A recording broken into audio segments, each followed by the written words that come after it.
बुढ़ौती विदेशी माल क्या बता रहा? तुम भी पीते हो क्या बेटा? ना चाचा, पूरा जिला जवार में क्यों माई के लाल नहीं के कह सकल कि निरहु कुमार यादव कबो 1 रुपया के भी दारू खरीद के पियले हो खस। हम क्यों पिया जला तो पी लेनी। अरे तो तुम्हारी और मेरी खूब जलेगी बेटा। तो जवाब चाचा, तो कौन सी पियोगे बेटा? ये कि ये वाला जवाब? अरे बाबा ये लो बेटा। और चापा चापा? अरे बारा ओ और बारा। अरे बारा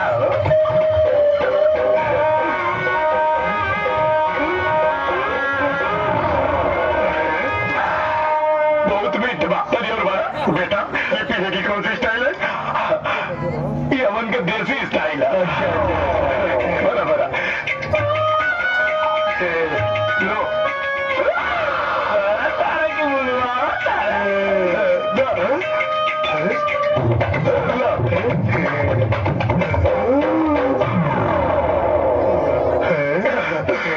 चाचा, तू बड़ी मस्त आदमी है।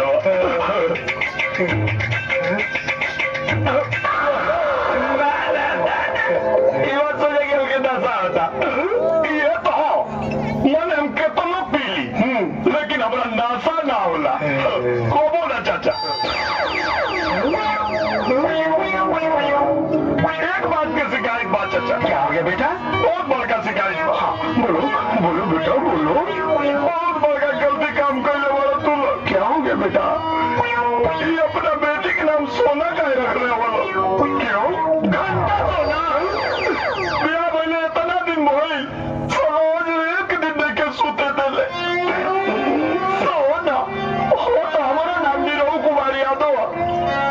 आज तो चिखिया कर रहे हो बाप। चिखे मतलब बेटी समाज के कुल बात ज्यादा जरूरी बा। चुपचाप बैठ के दारू पियो। हम या तो चिखे के बाद दत्वन करे के पड़ेगी। अरे अंग्रेजी से बढ़िया तो देसी में होला। कम से कम जितना तेजी से चढ़े ना उतने तेजी से उतर भी जाला। तुम शराब ऐसे पीते हो यार, जाने मेरे दूध पी रहे हो, वो भी बिना पानी और सोडा के। हैंगओवर तो हो गई ना? क्या गोबर होगा? अरे गोबर नहीं, हैंगओवर। यार सर में दर्द। सर में तो ऐसा दर्द होगा तो लागत सारा फाड़ जाए। हेलो, कहो तो दबा दूं? माथा में दर्द बा, गला में ना। अब मुझे तो अच्छे लगने लगे तो तुम्हारा नाटक शुरू हो गया। शराब राती मेरा पियले रहोगे मेरा ना। देखो, अगर तुम शराफत से रहोगे तो मुझे तुम्हारी पत्नी होने में कोई एतराज नहीं है। अरे बाप रे, इतना प्यार से बोलूं तो हम तो गुलामी करके तैयार हो जाए। बस एक बात हमारी मान लो, चिरकुट पहले तू छोड़ दा। मस्त लुगा पहन के, घूंघट काट के एक बार हमारे सामने आ जाए तो सारा हमारे करेगा जुड़ा जाए। अब तुम जैसा कहोगे मैं वैसा ही करूंगी। सुनो जी, आज हमारी शादी की खुशी में एक छोटी सी पार्टी रख लो, अगर आपकी इच्छा हो तो। अरे अब तुम्हारी इच्छा में हमारी इच्छा रख लो।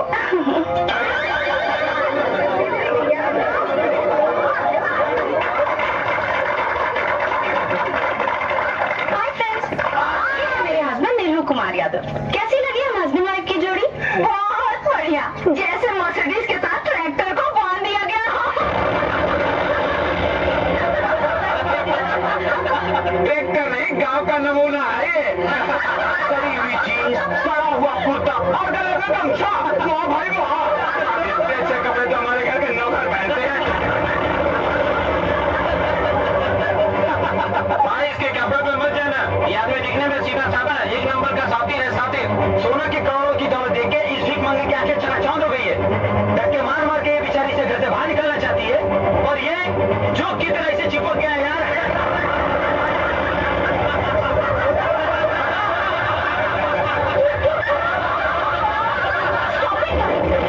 बहुत हो गया मजाक।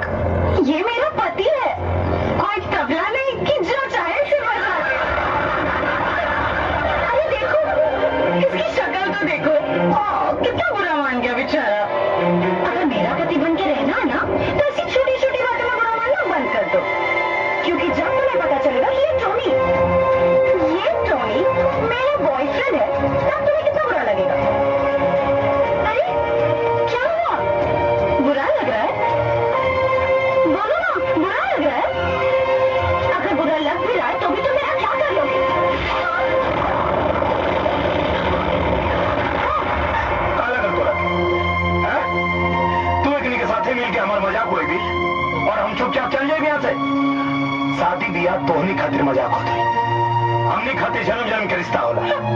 समझ में आई कि फिर समझाई तो क्या?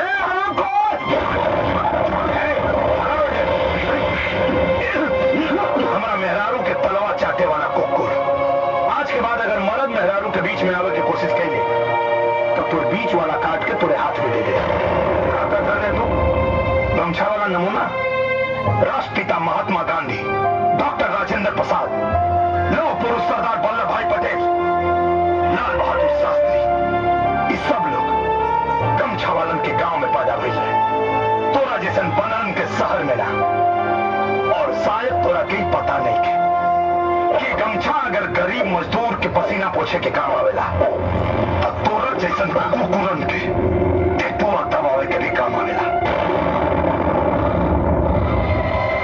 और का कदरलू है?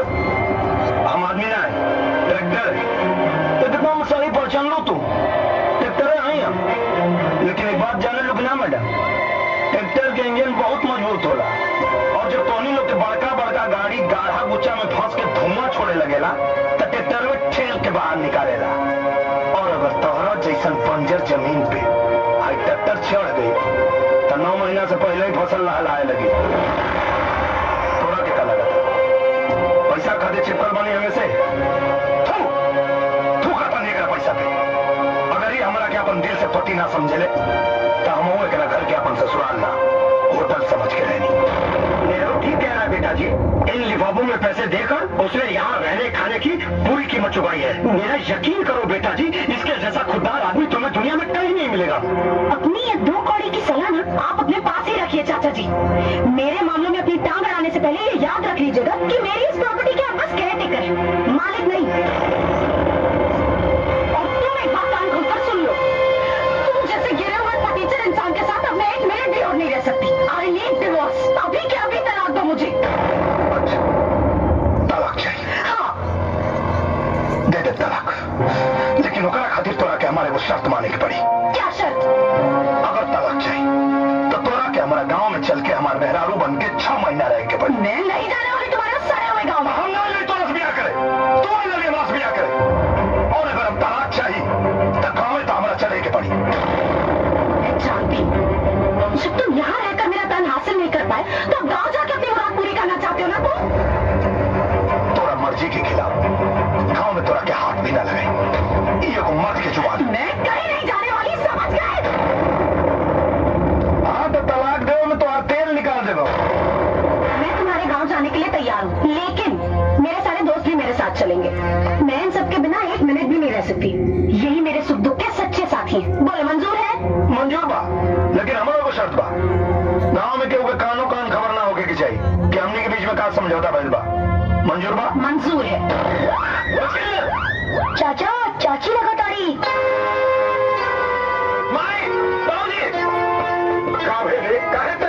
बाबा, चाचा के सपना बड़ा सुंदर बा। सामने देखा बाबूजी।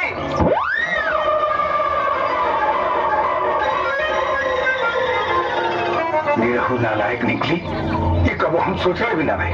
काहे? देख ला कितना नंगा बा तोहरे बेटा के सपना। सुंदर, अति सुंदर। अरे बड़ी भाग्यवान पता हो बिया जी, बेटा की फांसी की फंदा से बचा ले आई। ये देरी काहे करे और बहू के स्वागत की तैयारी करी है। अरे भैया सजाव रहे अपन पता हो दिया। देख ले माई, आ गई तोर पतो। अरे रुक रुक रुक, आरती तो उतारी दा। ली मारी। ये हमारा पूरा परिवार आधा कपड़ा पहन के आ गई लू, कल्लू का पहन के ना सकत रहलू। मेरी मर्जी, मैं चाहे आधा कपड़ा पहनूं चाहे पूरा। आपको रहते कुछ बोलने वाले? बम्बई ना ये गाँव है भौजी, आधा में पाधा हो जाए। Shut up. कौन बात देखी बिटिया, गुस्सा मत करा। नेक पूरा कहना, सुहाग सलामत रही। अब ये नेक क्या है? अरे स्वागत। मैं यहाँ स्वागत करवाने नहीं आई। तब गोबर डाल के अपमान कर दी का।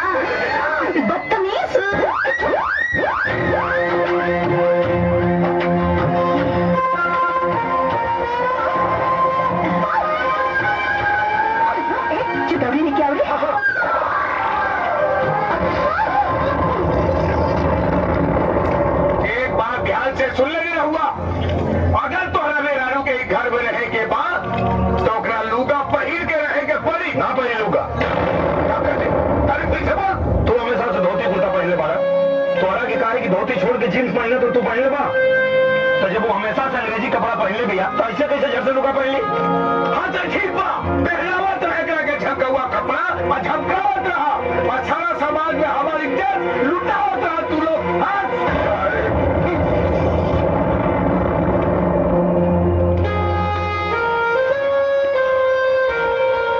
ऐसे आरी सारी सारी माने लुगा एपे आरी फायर फायर माने अभी ऐसे आरी सारी सारी। अरे बिटिया अब बैठा।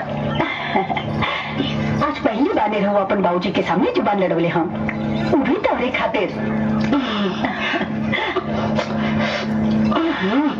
आखिर का जरूरत है ऐसा कपड़ा पहनला के जब हम पहनला के बाद बार बार तोपे के पड़ी ऐसे लुगा पहनल जाला। आंटी आप मुझे साड़ी पहनना सिखाएंगे? हाँ का मतलब लुगा पहनना सिखाएंगी? हाँ।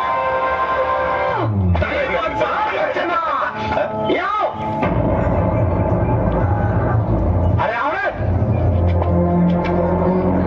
काहे बचना सुन लिया तो भौजाई गोवर्धन मास्टर के चैलेंज करने भी। बिल्कुल सही सुन ले वाला पपुआ के पास होते ही गोवर्धन मास्टर के नौकरी गई। अच्छा और कहीं पपुआ फेल हो गई तो तका तो भौजाई यहाँ में रहुआ के छोड़ के गोवर्धन मास्टर के लगे चल जाए। कार है जवान संभाल के भौजी का अगर कुछ कह ले तो जवान काट ले। देखा बड़ा गर्माता है लगा तो भौजैया देवरों के जवानी का रस सखा डाले। मोटा को बहुत बड़ा होता रे जेठ वाले ना घबरो मत सारे साल में एक महीना जेठ का भी हो रहा।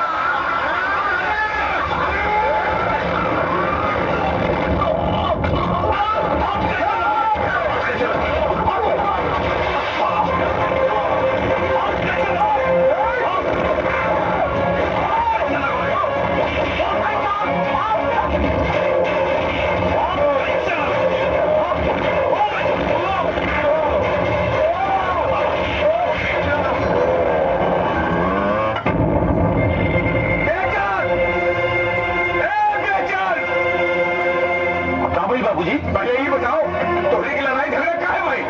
बाबूजी के भला बुरा कही तक क्यों चुप रही का? अरे तक तो हार भौजी दूध के थोल वाली का जब से ही घर में आई बात रोज कोई ना कोई आपका खेला खड़ा हो जाता बा। पपुआ के पढ़ा लिखा के बलिस्टर बना दिया बड़का मास्टराइन आइल बानी हमारे कर बोर्ड स्कूल खोले घर स्कूल ना आज से ये पढ़ाई लिखाई तो हर पल ना बंद हुई पढ़ाई लिखाई। पढ़ाई लिखाई कहा चाहता नहीं आप कि पपुआ अनपढ़ रह जाए? हाँ बेटा हम देख रहल बानी जब से ये लड़की घर में आई बा तब से तू बहुत जवाब देने लगला है। जवाब नहीं देत बाबूजी अगर गलत करी ना तो सबसे पहले का विरोध हम कर लेकिन अगर सही करी तो एक साथ देवे से भी पीछे ना हटे। अरे तो देर काहे कहले बाड़ा सुबह साढ़े कर पैर छुआ कर। अरे तो का हो जाए पैर छू लगता हाँ का हो जाए ला छू लो नहीं पैर।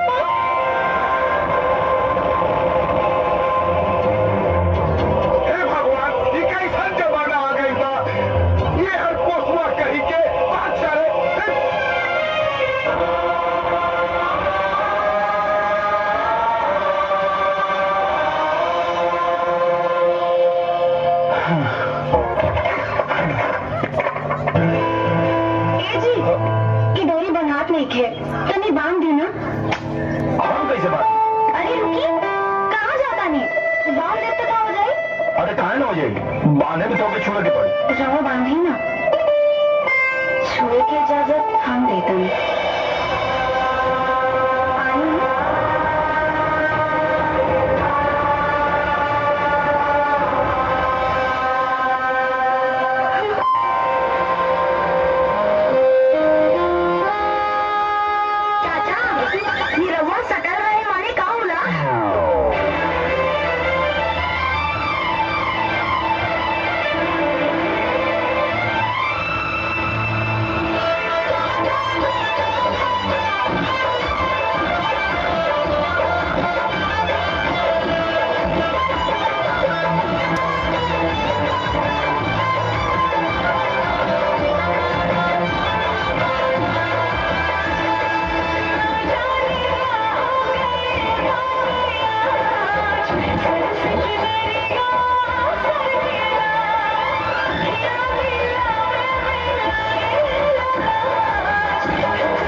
जाने।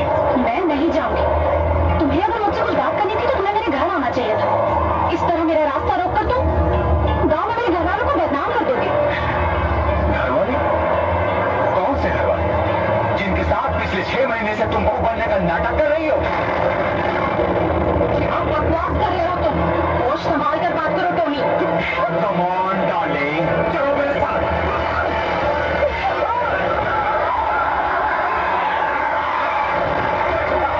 बहुत बकवास किया तुझे साले किया। तोरा हिम्मत कैसे भर गए हमरा बहू पर हाथ उठावे के? कौन लगा जानी है चचा? अरे बाप रे, पूरा फैमिली में है। चुपचाप तमाशा देखा, नहीं तो काट के रखे परिवार के। ओहो, तो ये है तेरे परिवार वाले जिनकी इज्जत की तू दुहाई दे रही थी। गले में मंगलसूत्र और मांग में सिंदूर डाल के तू इनको बेवकूफ बना सकती है, मुझे नहीं। मुंबई के नाइट क्लबों में अपनी जवानी को रोशन करने वाली अय्याश कुतिया गांव में आके इज्जतदार बन गई है। तेरी असली औकात क्या है मैं दिखाता हूं।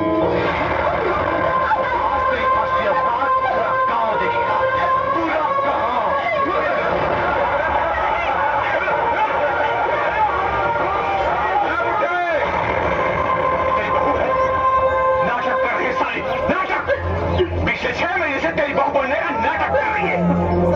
साला, हमारा के तो पहले ही शक है कि अनहरा के हाथ में बटर कैसे लग गई। टोनी भाई, खोला खोला खोला। एक सालन में रहुआ का पूरा कच्चा चिट्ठा खोला। चच्चा सुना तो सुन बुड्ढे, मरने से पहले इसके बाप ने एक वसीयत की थी कि जब तक ये शादी नहीं करेगी उसकी प्रॉपर्टी का एक पैसा भी इसको नहीं मिलेगा। तो मजबूरन इसने जेल में जाकर तेरे बेटे से शादी का नाटक किया, ये सोचकर कि कुछ ही दिनों में तेरे बेटे को फांसी हो जाएगी और ये शादी के बंधन से आजाद हो जाएगी। तेरा बेटा बच गया लेकिन ये साली फंस गई। मरती क्या न करती। फिर इसने नीरव से एक करार किया, ये उसकी पत्नी बनकर गांव में 6 महीने रहेगी और उसके बदले तेरा बेटा देगा तलाक। हमने क्या ऐसा किया जिंदगी में आग लगा बनाए बैठे? दादी बिटिया, दादी की सब झूठा झूठ। अरे तो कुछ बोलत काहे नहीं? अरे क्या बोली साली? देखा तो बोलती है बंद हो गई पिया। टोनी भाई, ससुरी गांव में आधा नंगा कपड़ा पहिर के कलेजा में आंख लगावत रहे भाई। तनी एकरा के पूरा नंगा करा न, देखी कैसे लगे करा न पूरा नंगा। खाता बोले भाई, पहले इसे सुहागर से रात बना दो। याद है तूने पानी से अपनी मांग धोई थी, आज मैं शराब से धोया।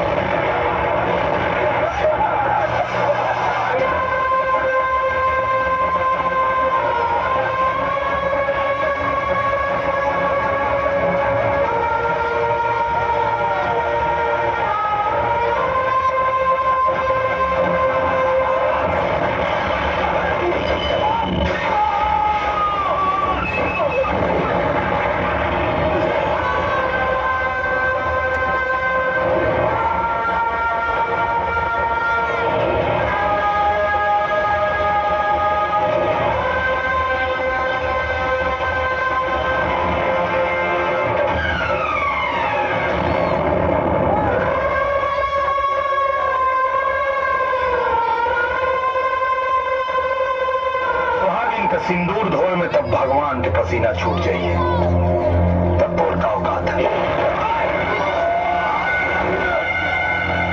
अच्छा हुआ तू भी आ गया, बहुत दर्द दिया है तुम दोनों ने। आज एक दर्द का हिसाब लूंगा। सारी कुकुर मत्ता पानी के साथ में माई के दूध के भी हिसाब करेगा, लेकिन गांव और गांव के हिसाब ही है कि यहां मारल जरा 100 को और जीना जरा 1।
से करार कई हर शर्त के पूरा कई एगो पतो की देवरानी की भौजाई की चाची की रिश्ता के इतना बढ़िया से निभा लो कि कबो कबो तो हमके भी धोखा हो गया।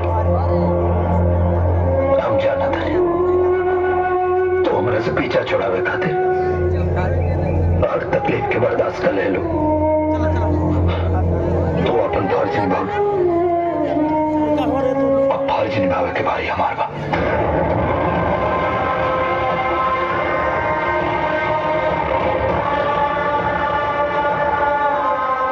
आज हम तोरा के तलाक दे देनी।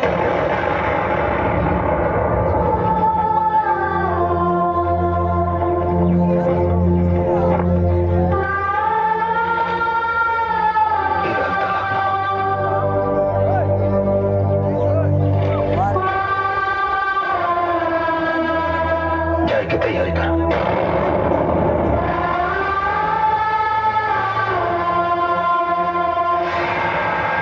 तू लोग जानना चाहता रहा कि टोनी जॉन कहत रहे वो सही रहे कि ना?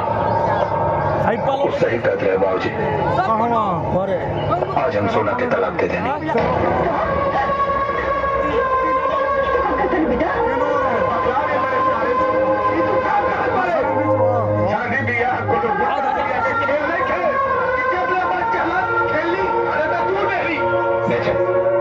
ट्रैक्टर निकाल ओकरा के छोड़ जाए के बाद जरूरत है ट्रैक्टर निकाले के। तू ओकरा के घर में लिए ला कहला के बाबूजी ये तो हाथ पुतो बा हमार नहीं। हम सब ओकरे माया मोह के जाल में फंस गई नी। आज तू कहता हम तलाक के नहीं। तू का समझता कि तोहरा कहे से वो यहाँ से चल जाए ना जाए यहाँ से।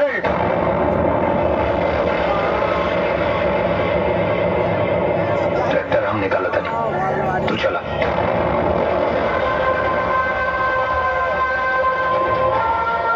चाची तू मत जा हमरा की पढ़ाई।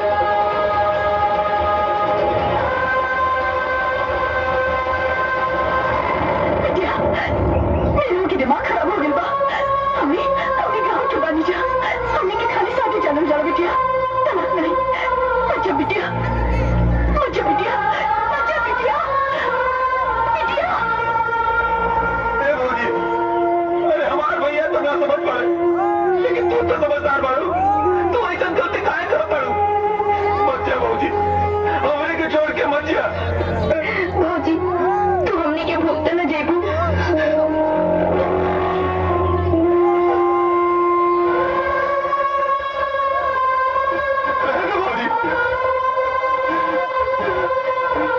तू सहरिया हो भाजी हम बहुत आसानी से सब कुछ दे देबू।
यहां से एयरपोर्ट खातिर बस मिले, वहां से जहाज पकड़ के चल लिया।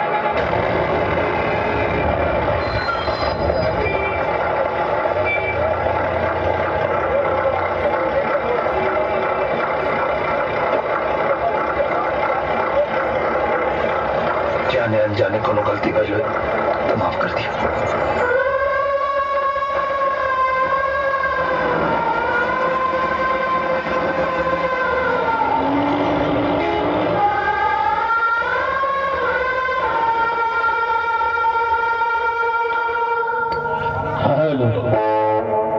दोस्तों, अभी आपने देखा ये लास्ट गौरव फिल्म मिला, जो फिल्म था निरहुआ हिंदुस्तानी। तो कहना है दोस्तों